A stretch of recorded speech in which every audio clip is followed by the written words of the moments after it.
سبحانہ و تعالیٰ نے جو کچھ فرائض ہم پہ واجب قرار دیے ہیں، فائدہ کس کا ہے؟ ہم پر. ہمارے لیے فائدہ پلٹ کے آنے والا ہے. یہاں تک کہ توجہ رکھیے گا، حدیث میں موجود ہے، یہاں تک کہ جو ہم صلوات پڑھتے ہیں محمد اور آل محمد پر، اس صلوات کا فائدہ بھی پلٹ کے ہم ہی کو ملتا ہے.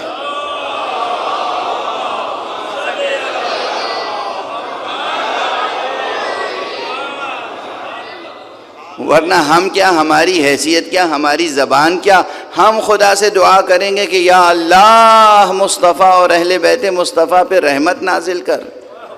وہ مصطفیٰ اور اہل بیت مصطفیٰ جو خود کائنات رحمت پروردگار ہیں،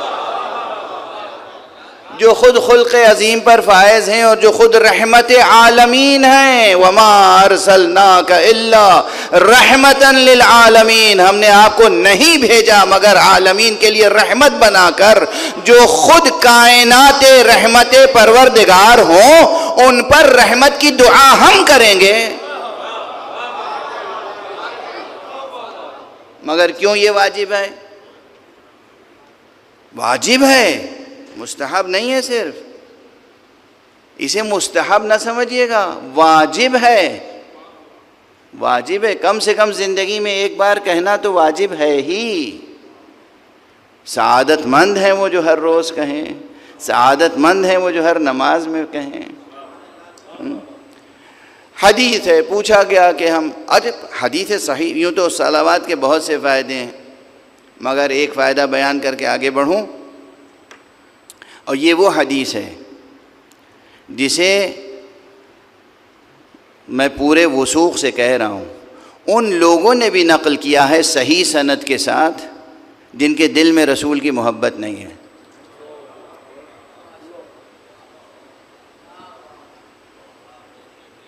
اس کے دلائل ہیں میرے پاس. ان لوگوں نے بھی نقل کیا ہے جو رسول پر صلوات بھیجنا نہیں چاہتے، گوارا نہیں ہے انہیں. ابھی 1400 برس گزر جانے کے بعد بھی اب بھی ایسے لوگ موجود ہیں. ہم تو نماز میں مکمل ہی نہیں ہوتی نماز جب کہ تشہد میں کم سے کم صلوات نہ پڑھیں، لیکن ایسے لوگ ہیں جو نماز کے تشہد میں صلوات نہیں پڑھتے. ابھی روئے زمین پر ایسا گروہ موجود ہے. میری خود ملاقات ہوئی، میری گفتگو ہوئی، سمجھے میرا مناظرہ ہوا ان سے کہ تشہد میں آپ حضور کا نام لیتے ہیں مگر صلوات نہیں پڑھتے. کہ ہاں ہم صلوات نہیں ضروری سمجھتے، ہم واجب نہیں سمجھتے نماز میں صلوات. ان لوگوں نے بھی یہ حدیث ضرور نقل کی ہے. ہائے کیسی پستی سی پستی ہے، کیسی محرومی سی محرومی ہے، اچھائی کو اچھائی سمجھتے ہوئے بھی نہ کر پانا.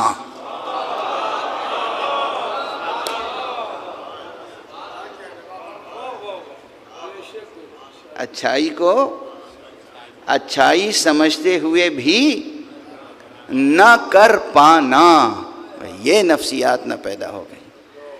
تو وہ جانتے ہیں، انہوں نے حدیث، یہ صحیح سند ان کی کتابوں میں بھی ہے کہ حضور نے فرمایا جو مجھ پر ایک بار صلوات بھیجتا ہے اللہ اس پر 10 رحمتیں نازل فرماتا ہے.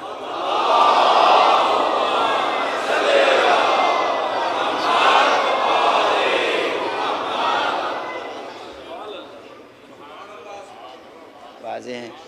تو یہ جو سب سے بظاہر، اور یہ میں اس لیے عرض کر رہا ہوں کہ بظاہر خدا کی قسم بظاہر میرا خیال ہے سب سے مختصر اور سب سے آسان اور سب سے بڑی عبادت کا نام ہے صلوات.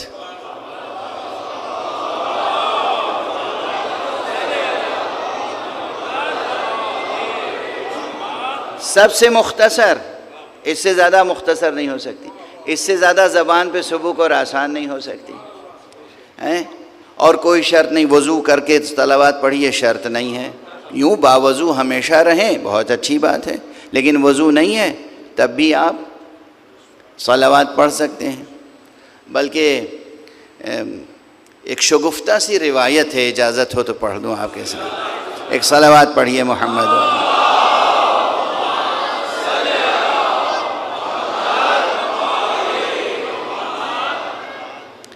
ایک جگہ گفتگو ہو رہی تھی، حضرت حذیفہ یمانی، اب میں مختصر عموماً پڑھا کرتا ہوں، تفصیلات یاد ہوتی ہیں تب بھی میں اسے مختصر کر دیتا ہوں۔ حضرت حذیفہ یمانی نام سنا ہے آپ حضرات نے، ضرور سنا ہوگا۔ حضرت حذیفہ یمانی بہت بڑی منزلت کے حامل تھے۔ آپ بتائیے وہ کون ہوگا، وہ کیسا ہوگا جسے رسول اپنے راز بتاتے ہوں؟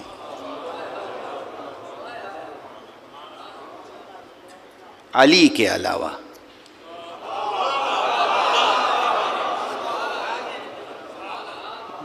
مولا علی کی بات تو بالکل الگ ہے۔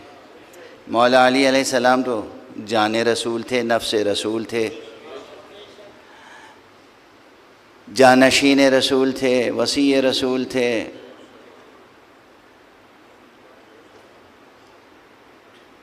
اچھا سچ میں یہ بتائیے، یہ جو لفظیں ابھی میں نے استعمال کی، یہ کوئی پہلی بار استعمال کی؟ کروڑوں بار سن چکے ہیں آپ۔ کیا اس میں تاثیر ہے کہ جب کوئی بھی دہراتا ہے تو دل کھل اٹھتا ہے؟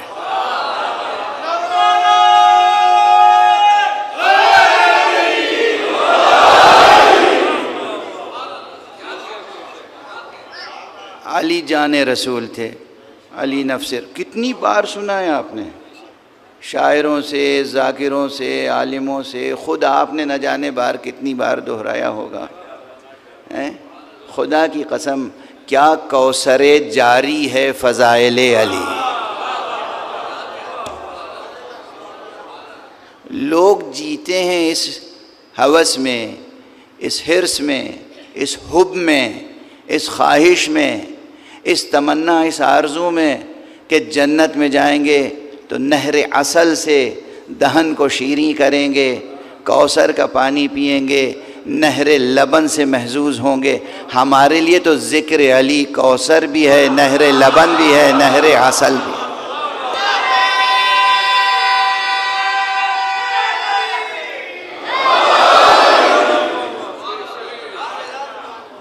یہی ہمارے لیے نہر لبن ہے، یہی ہمارے لیے نہر عسل ہے، یہی ہمارے لیے کوثر ہے، یہی ہمارے لیے آب حیات ہے۔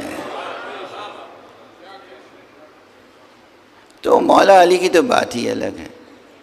مولا علی کے علاوہ جن چند افراد کو یہ شرف حاصل تھا کہ حضور کے تھوڑے سے راز حضور نے انہیں بتائے تھے، ان میں سے ایک جناب حذیفہ یمانی تھے، حضور کے وفادار، مولا علی کے وفادار۔ تو جناب حذیفہ یمانی بیٹھے ہوئے تھے، ایک دربار سجا ہوا تھا۔ انہوں نے جو دربار کے راس و رئیس تھے انہوں نے پوچھا، حذیفہ کیسے ہو؟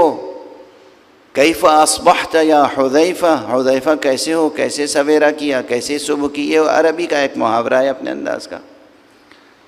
کہ کیا بتاؤں میری حالت کیا ہے، کیا بتاؤں کہ میری حالت کیا ہے؟ میں حق سے کراہت کرتا ہوں اور بغیر وضو کے صلاۃ ادا کرتا ہوں، میں وہ رکھتا ہوں جو خدا نہیں رکھتا۔ ایسے ہی 2-3 جملے وہ کہتے گئے۔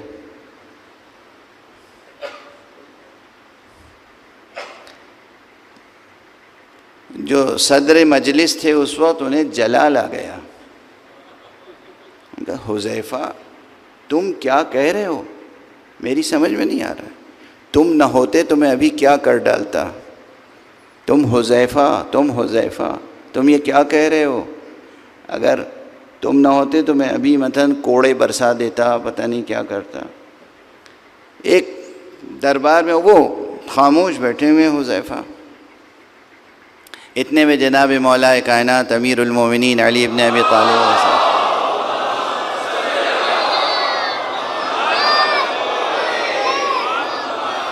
تشریف لے آئے۔ کہا کیا ہوا بھائی، کیا بات ہو رہی ہے؟ کہا یا ابا الحسن ذرا دیکھیے حذیفہ کو، کفر بک رہے ہیں. کہا کیا ہو گیا؟ کہا یہ کہہ رہے ہیں مجھے حق سے کراہت ہے، حق سے مجھے کراہت ہے. صلاۃ ادا کرتا ہوں بغیر وضو کے، میں وہ رکھتا ہوں جو خدا نہیں رکھتا. کہا اس میں غلط کیا کہہ رہے ہیں؟ موت حق ہے اور کون موت سے کراہت نہیں کرتا؟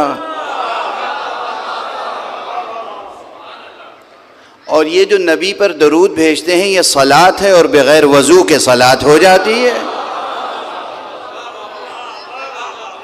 اور بھائی حذیفہ ماشاءاللہ بیوی بھی رکھتے ہیں، بچے بھی رکھتے ہیں، خدا نہ بیوی رکھتا ہے نہ بچے رکھتا ہے، مشکل کیا ہے تمہیں؟ کہا یا ابا الحسن آپ نہ ہوتے تو میں تو ہلاک ہو جاتا. صلوات پڑھ دیجئے محمد.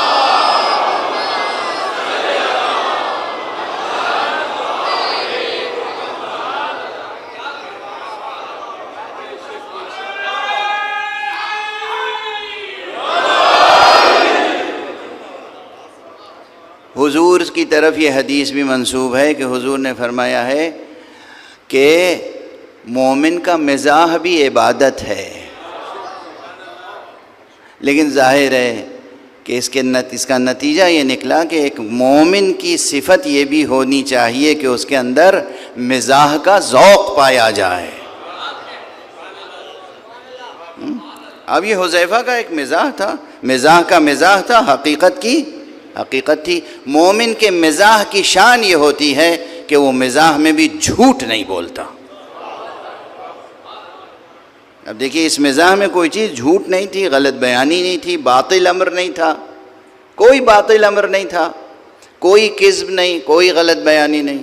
بہرحال بات یہاں تک پہنچی تھی صرف ایک بات کے لیے کہ صلاۃ درود بھیجنا محمد اور آل محمد پر، یہ نہ اس کے لیے وضو شرط ہے، نہ یہ سنگین ہے، بہت مختصر ہے، مگر سب سے عظیم عبادت اس لیے ہے کہ اگر یہ نماز میں نہ ہو تو نماز قبول نہیں ہے. جو لوگ نہیں پڑھتے نماز میں وہ جانے اور خدا جانے. ہمیں یہ معلوم ہے کہ اگر ہم نماز میں درود مصطفیٰ پہ نہیں پڑھیں گے ہماری نماز اس قابل نہیں ہوگی کہ فرشتے اس کی طرف توجہ کریں. اور پھر یہ وہ عبادت ہے جس کے لیے اللہ نے فرمایا ان اللہ و ملائکتہ یصلون علی النبی یا ایھا الذین آمنوا صلوا علیہ وسلموا تسلیما.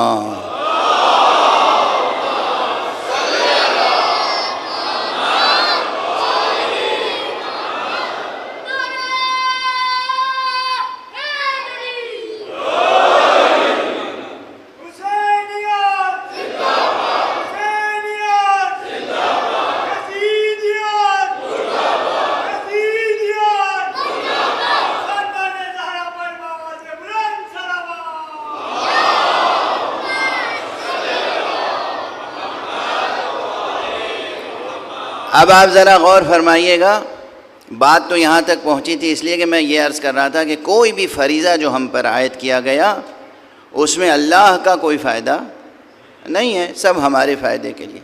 درود بھیجنے کے لیے بھی جو اللہ نے فرمایا تو کس لیے؟ تاکہ یہ ایک بہانہ بنے تاکہ وہ ہم پر اپنی رحمتوں کی بارش کرے. اس کو ایک جملے سے اپنے اصلی موضوع سے اور مربوط تر کر دوں، اگرچہ مربوط ہے پہلے ہی سے. کل میں نے عرض کیا تھا کہ امر بالمعروف اور نہی عن المنکر کے کچھ آداب ہوتے ہیں، اور اس میں سب سے اہم ادب یہ ہے، امر بالمعروف کی سب سے بڑی ایتھکس یہ ہے، سب سے بڑی ویلیو یہ ہے کہ جو آپ دوسرے کو حکم دیں اس پہ خود عمل کریں. آپ دیکھیے کہ خود پروردگار نے اس آیت کریمہ میں اس کی مثال قائم کی. صلوات مصطفیٰ صلی اللہ علیہ وآلہ وسلم پر بھیجنا ایک معروف ہے، یہ بھی کیا ہے؟ ایک معروف ہے. تو اللہ نے اس مقام پر امر بالمعروف کی خود ایک مثال قائم کی. جتنے دوسرے اوامر ہیں ہر جگہ کا، تم نماز پڑھو، تم زکوٰۃ دو، تم روزہ رکھو، تم حج کرو، تمام احکام یہ تم کرو تم کرو تم کرو. یہ ایسا معروف تھا اور اتنی بڑی عبادت تھی، اتنی بڑی، اسی لیے میں نے کہا مختصر ہے اور سب سے بڑی، مختصر ہے اور سب سے عظیم، اس لیے کہ تنہا یہ ایک عبادت ایسی ہے، تنہا یہ ایک فریضہ ایسا ہے جسے ہم پر واجب کرنے سے پہلے یہ کہا دیکھو میں یہ کرتا ہوں، میرے خاص فرشتے یہ کرتے ہیں، تم بھی یہ کیا کرو۔ ایک صلوات پڑھ دیجئے محمد وعلی۔